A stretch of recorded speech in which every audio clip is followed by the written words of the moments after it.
I can see that nobody else can see about my child. And therefore, it's my responsibility to give over my vision of them to them.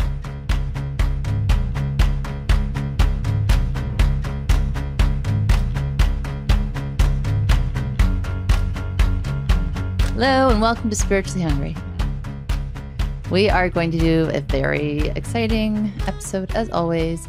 It's a big week for the Berg family. Our youngest daughter is going to be bat mitzvahed, God willing, this weekend.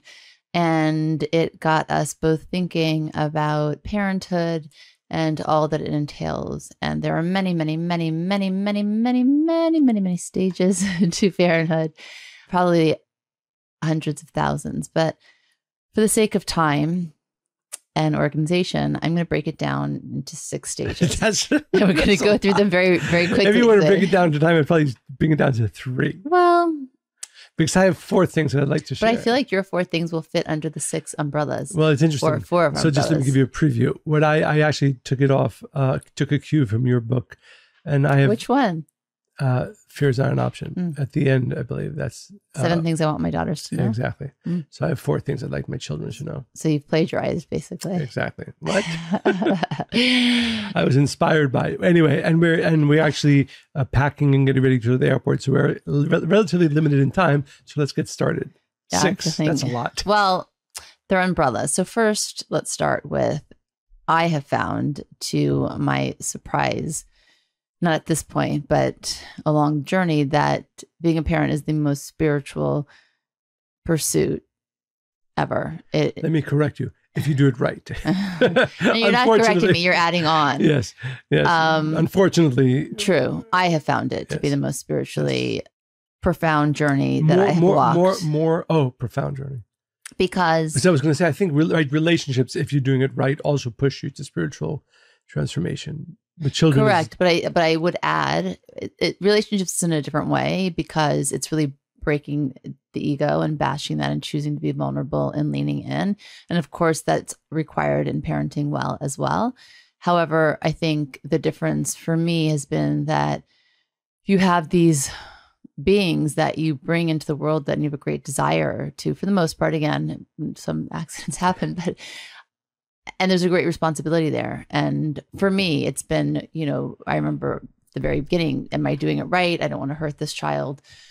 I've been empowered, to make sure this child has a healthy life in all facets of their being. So to do that, if you're doing it right, it requires a lot of introspection, a lot of transformation at every stage, and every stage is different. So it's the thing that continually, they're changing so rapidly, not just physically, not just emotionally, mentally, in all areas, that you really have to pay close attention and look within and see how you need to change to meet them with where they're at. So I think for that reason, it is even more, it's more of a spiritual kind of pursuit and recognition than even romantic relationships. So Michael, do you remember this day? Let me tell you a story. You were driving Abigail to school one morning. She was probably 4 years old. And you parked about a block away from her school. And you parked the car, and she looks around and she recognizes this is actually not her school. And she said, "Abba, you're not a good Abba. This is not my school." I love the different isms of our children. So stage 1 is the dream of motherhood. And I can say fatherhood, parenthood, where most have a dream of what it's going to be like. And it's blissful and it's easy, and these cute little children, and they're adorable. And the dream is happening, the dream of what motherhood will look like, what I will look like as a mother. And it's kind of naive, really. And I remember early in our marriage, I used to get really disappointed if Sundays weren't the way that I had dreamt them to be. Do you remember that? I do. And I'd be so disappointed. And it took me, now I look back and it's ridiculous. But in my mind, it was one of the things. I didn't have a lot of that when I was a kid. And so I'd plan outings, and everybody would be dressed really cute and maybe matching outfits. And we'd go to different places, and then one would fight or somebody had a meltdown. And it's this didn't turn out as it should. And then you're like, it's all perfect as it is. And eventually I just leaned into it and let go. But I'd say that's the dream stage. Did you want to add anything there? No. I'm just waiting for all 6. So that's the dream. And then we get to the reality stage where you realize, oh my God, I'm responsible for a whole being and how they they turn out. And I don't want to mess this human up. And of course, people then also have times where a child turns out differently, right? And then you have to expand in different ways. So there's much growth that happens throughout. But what was one point of I have a whole different thing. I have this thing about. Go ahead. No. What? I'm not sure. Go ahead. I just have 4 things that I'd like Abigail to know. Oh, it's just about Abigail? No, and any child and really any person. So as I was thinking about Abigail's bat mitzvah, it reminded me of what are the important things that I would like our children to know. And then I realized that even one of these points, although of course we'd like our children to know, we also would like to remember it ourselves. So the first thing is, the Zohar says that nobody can recognize the value of something like their rightful owner. Mm-hmm. There's a story in the Bible that Abraham was looking for a place to bury his wife, Sarah, when she passed away. And he found the perfect plot. It was owned by a different man. And the Zohar goes through a whole story, and it's a lengthy, actually very wisdom-filled section. But the most important question was, if it was such a powerful, and the Zohar refers to it, and it exists till this day in Hebron, and we're actually going to be visiting it in a few days, where all the patriarchs and matriarchs are buried, and it's not just a piece of land, it's an energy center. And the Zohar asks the question, if it is such a powerful place, how is it that the previous owner who sold it to Abraham and was willing to give it to him for free didn't see it? And the Zohar says that the true value and worth of anything is only truly revealed to its rightful owner. And what that means also to us as parents, right? I often say, why is it that by the way, when we think about our kids, I mean, I think our kids were the cutest when they were little babies, and Abigail's still young, and our kids are the most amazing as they grow older. And I look at other people, and again, I see cute kids and beautiful humans, but mine to me are special, and that's the way it's supposed to be. Because as but what? Okay. What are you going to say? Yeah. Because they are our children, and therefore their true beauty, power, light is revealed to us. And the reason why that's important is because it really frames our responsibility as parents. Because you see them, or at least are meant to see them, more beautifully, powerfully than anybody else can.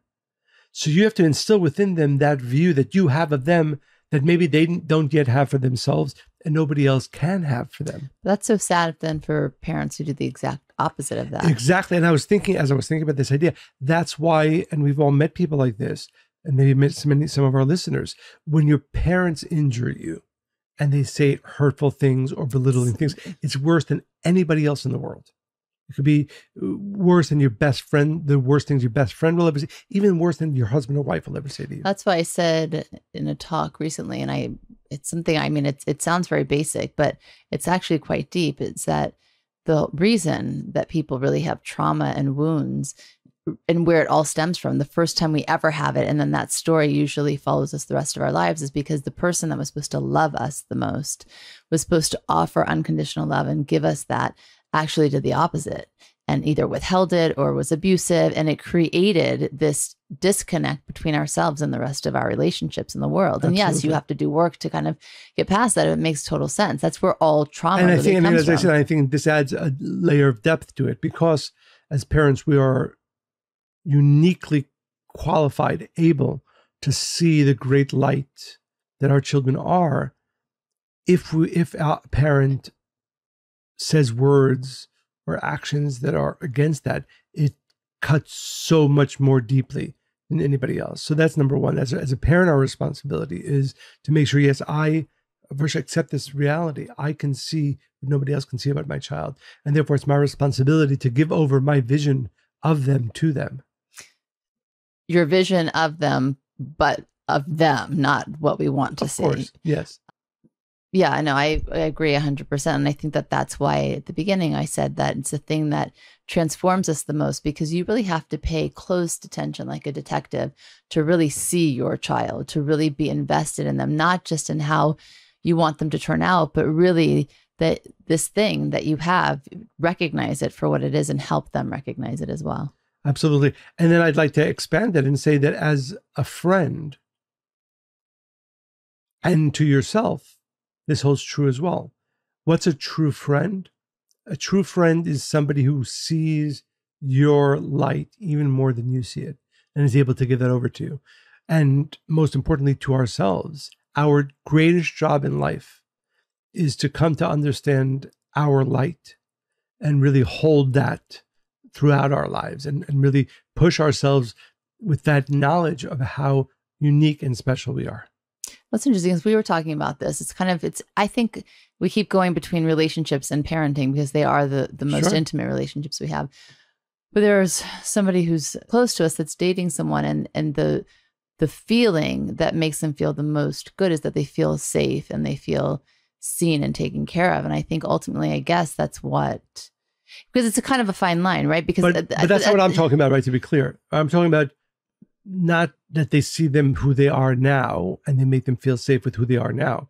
I'm talking about being able to have I'm a vision. bringing that up because I Yeah. want to unpack that because I Right. think it's confusing for Right. some. It's a vision of their true potential, right?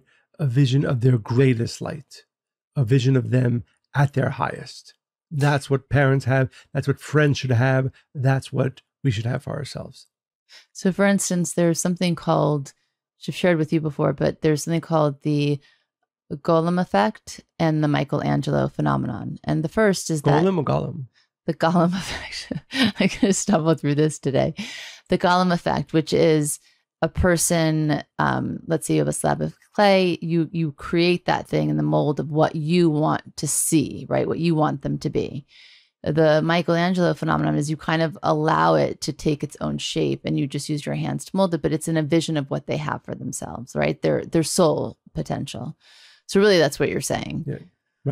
Right. You never, right. Then we've spoken about this. Because often we try to make people, well, hopefully not, right? In our own image, or at least in an image that works for us. or the image we wish we had been and we feel like we had. And a lot of parents do this. Right. The ultimate state is to be able to see others in their greatest light and support in whatever way we can. Mm-hmm. So that's the first, right? So what I'd like every one of our listeners, certainly, and our children to know that we see their tremendous light. Second idea, which is related to that, which I always find very inspiring, that what they are, who they are, their light is unique, but not just unique. It is so unique that it has never existed before and will never exist again. It is only them. So let's unpack this because we also in Kabbalah talk about how we are all sparks of the Creator, right? Of one whole, and then souls break off. They chip. Again, related to relationships. To find a soulmate again, it's two halves of one soul. So, if their light, are you saying in a lifetime? No. So yes, we come from a unified whole, but each one of us is a piece, a unique piece of that whole that is not repeated, that is not like any other piece of that whole, right? So if you have, just use the example, Kabbalists often use the example of a mountain. The mountain is made of stone. You cut off a piece of that stone, it is unique. It doesn't exist anywhere else. It's still made of the same. Yes, same basic substance. material, but this piece is not like any other piece. And in human souls, it's even more unique in that way, where we often like to think when we think about greatness, if I could be as great as you choose somebody, Moses. The reality is you never want to be like anybody else. There's a famous quote from the great Kabbalist Zusha, that he would say, he said that when I leave this physical world, my soul will not be asked, why weren't you like Moses? Why weren't you like great souls that lived like Abraham? Only one question. Why weren't you Zusha? Meaning, why weren't you your unique light to the greatest degree that you're meant to be? So then how does that work with soulmates then? If that part that chipped off is that one unique thing, then what about a soul that has they're broken? not the same. So what brings them, which part is the other part? Do you understand what I'm saying? No. What part is the other part of the soul? So if that's one chip of the mountain, This right? is another. But then why are those two why are they closely related and not? Because they were one, right? So imagine you take a piece of stone off a mountain, and then you break that piece into two pieces, right? So there's still now two smaller but unique pieces. But they're connected. Yes. Yeah, but they have a connection. They came from one piece of stone, one rock. So two halves of one soul came from one soul. But they're, now that they are these two halves, they are unique. And the spark of light, that energy and uniqueness of one is never repeated ever, from the beginning of time to the end of time. And again, I think, again, we're talking for our children, but I think we're talking about for ourselves as well. I find this tremendously inspiring. You certainly don't have to compare yourself to anybody else, because that would be a waste of a life. Because if you compare yourself to somebody else and you actually lived up to those expectations, and even if you compared yourself to the greatest souls that ever lived and you became Moses 2.0, that would be a waste of a life, because you did not come into this world to be in comparison and better than anybody else or equal to anybody else. You came to this world to be you.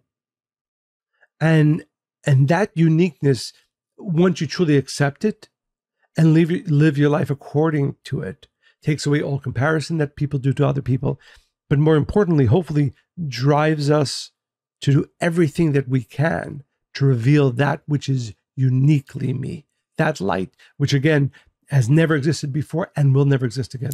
And if you are connected to your soul, then you're going to get windows and hints into what that is and how it's to be revealed. You're going to be attracted to certain things, certain missions, certain sayings, and it's going to lead you and direct you. And there's a reason. And often people deny what interests them or what speaks to them because they think that, oh, I need to be this other thing. So it is really a profound understanding. Right.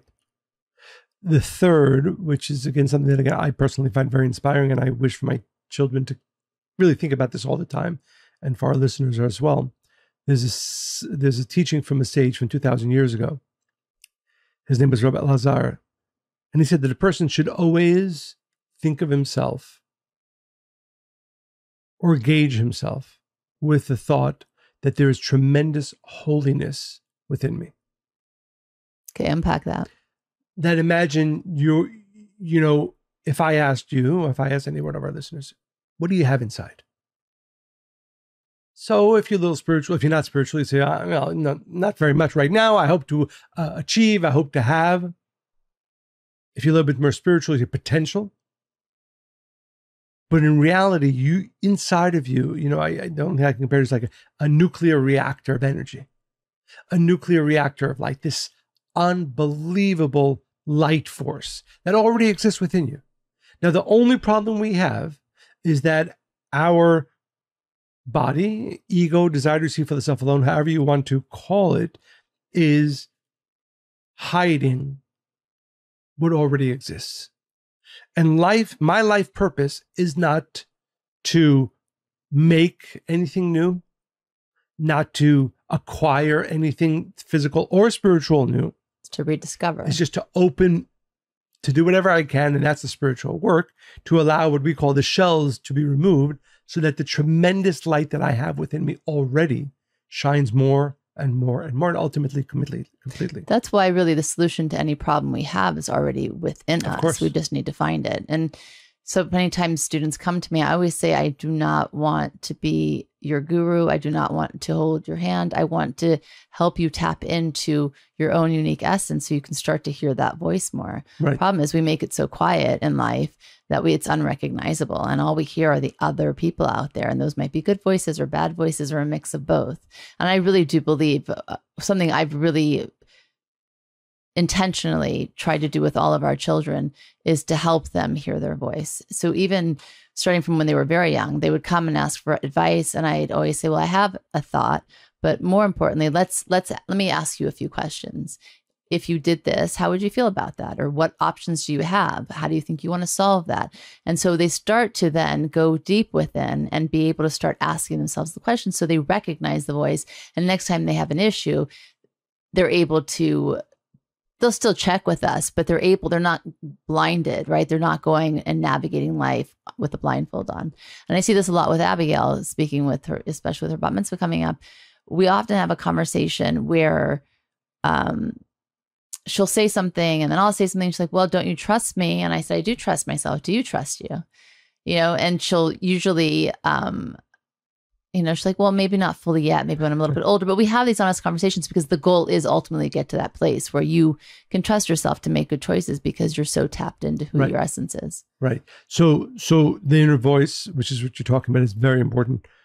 But I would add to that, right? What we're talking about here is... I'm not saying the inner voice. I'm saying the inner voice is the voice of your soul. Right, of your essence. But I'm saying, I think a little, even more than that, that right now, as I sit here now, and as you sit here now, as every one of our listeners is listening, you have an unbelievable store of light, of energy within you. And that you can't even begin. I mean, you go crazy if you even got a glimpse of what's actually inside of you. And I think too often in life, the reason why we allow ourselves not to be pushing as much as we should be pushing, not to be doing as much as we can be doing for ourselves and for others, is because we lose sight. First of all, maybe we never get to know it in the first place. But second, we lose sight of how much light exists within me. I often think, what's the name for this? When somebody has an accident and then they, like a head injury, they come to and they speak another foreign language, like very perfectly, right? And I always think about like, wow, there's so much inside of us that's just covered and hidden. Like, can you imagine like all the lifetimes we've been through, all the experiences we've had time and time again, life after life, like we have no access to it. Right. That's interesting that you mentioned it. It's true. And, right, and I've never really thought about it, that all the wisdom that our soul has accumulated over the endless amount of incarnations exists within It's like me. in a chip now, because you can't have access to all of that. Like you said, a person would go crazy, but it's... No, but I meant that in a good way. Like, yeah, but no, but it's, yes, we can uncover, but we have to believe and know that it's there. Right, and I think far too often we're just like, oh, that was so random. How did that thing happen? Well, actually, we all have that. Right. And therefore I would strongly recommend our listeners to at least once a day, if not 3 times a day, because the Kabbalists actually should be doing this all the time. Stop, close your eyes, and realize, oh my God, I have so much light within me. And all I have to do in life is not cover that up and allow it to be revealed. And the reason this is so important is, as I said, I really feel strongly, I know this from personal experience, that the truer that is, the more connected you are to that truth, the more force you have with which to live and reveal and live life. Has this ever happened to you where you say something or you think something and you're like, I don't know how I know that, but I just know it, right? I mean, that happens to me a lot. Or then I'll find something later that I read and I just said it before in a different way, but the same idea.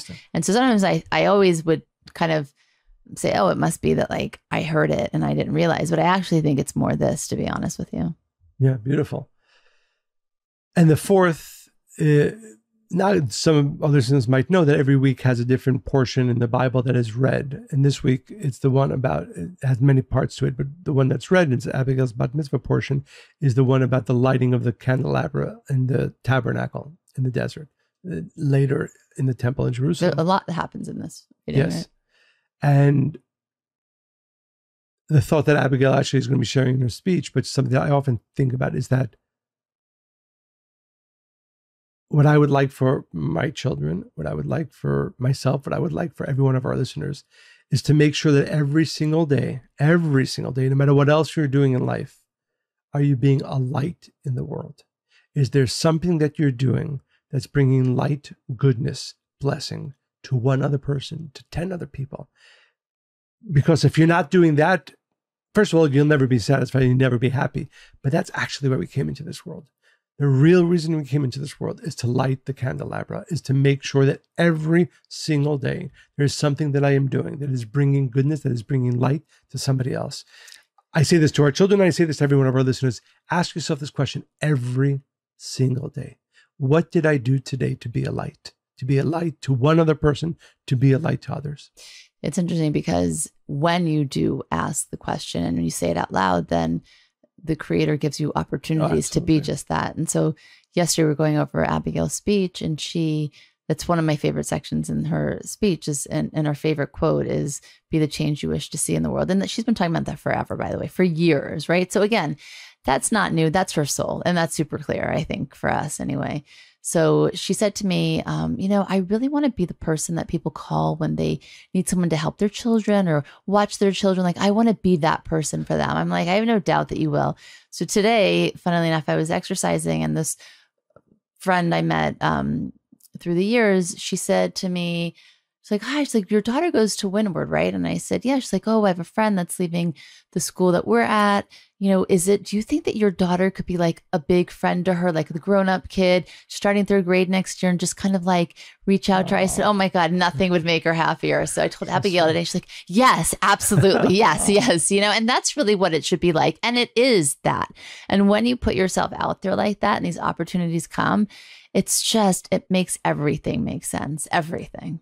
Absolutely.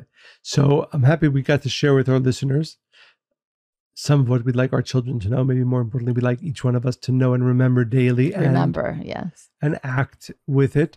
And we're going into the summer, so we're probably going to be doing shorter podcasts. What did you call them? Snacks. We call them spiritually hungry snacks, right? You called it spiritually. Snacks.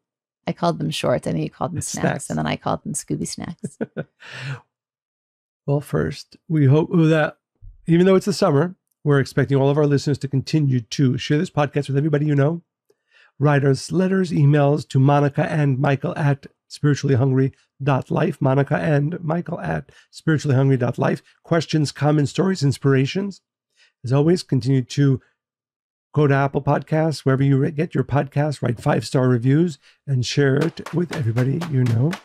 And you'll be hearing from us throughout the summer, maybe in snackable episodes, but we hope you enjoyed listening to this podcast as much as we enjoyed recording it.